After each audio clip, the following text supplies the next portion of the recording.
Hello everyone, in this video I'm going to walk you through on how to share your location with someone on WhatsApp. So if you want to share your location with someone on WhatsApp, here's a quick guide on how to do that. So the first thing you have to do is open up your WhatsApp on the phone.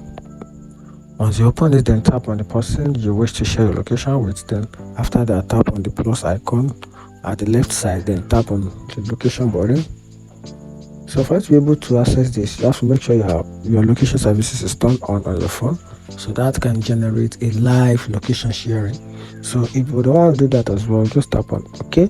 Then you can search in for address using the search bar. So I'm just going to search in for address, which is Nike. Then we're just going to search it out. So this actually takes a few seconds. So once it generates the nearby place for that. Okay, good. I don't know if it's gonna work.